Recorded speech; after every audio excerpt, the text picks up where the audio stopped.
Il ne s'agit pas d'une crise pour les oiseaux, les arbres ou les abeilles.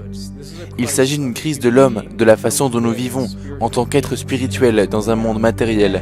C'est sur ces mots qu'a commencé la conférence interreligieuse pour le climat et l'énergie, The Interfaith Climate and Energy Conference, tenue au Jérusalem Press Club du Centre interreligieux pour le développement durable, The Interfaith Center for Sustainable Development, avec l'objectif d'évoquer l'urgence du changement climatique.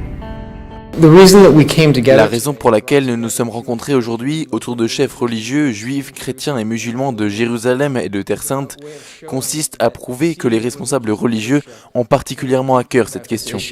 Ainsi, le chef de file des tribunaux islamiques en Israël, Qadi Iyad Zahala, le rabbin David Rosen, directeur des affaires internationales interreligieuses, et le custode de Terre Sainte, le père Francesco Patton, se sont réunis pour discuter de ce que les scientifiques considèrent comme la plus grande menace pour la santé mondiale au XXIe siècle. Dans un contexte où le climat se réchauffe depuis plus de 30 ans, progressivement et sans interruption, avec une température moyenne mondiale et une concentration record du dioxyde de carbone et des effets désastreux sur l'environnement, l'économie et la santé, les trois intervenants ont abordé le thème d'un point de vue inhabituel. Nous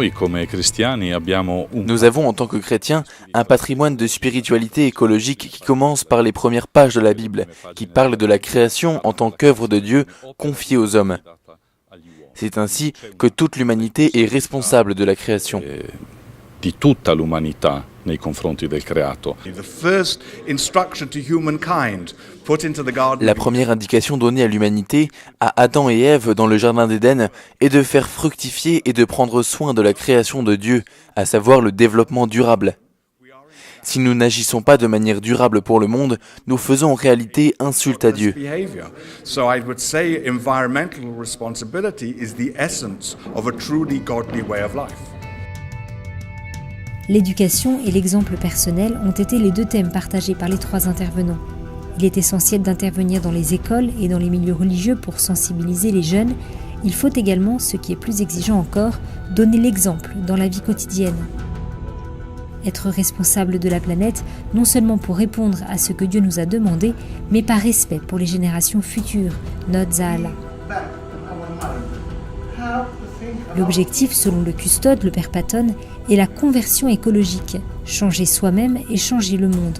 Comment ? En agissant ensemble avec toute la famille humaine, comme l'a rappelé le pape François dans son encyclique Laudato Si, dont le titre reprend le Cantique des créatures de saint François d'Assise. Cette prise de conscience de faire partie d'une fraternité universelle est aussi ce qui nous fait comprendre comment, au-delà des différentes religions qui professent et pratiquent différentes religions, en tant qu'hommes et femmes de bonne volonté, nous sommes tous appelés à prendre soin de nos frères, de nos sœurs et de la terre, notre sœur mais aussi notre mère à nous.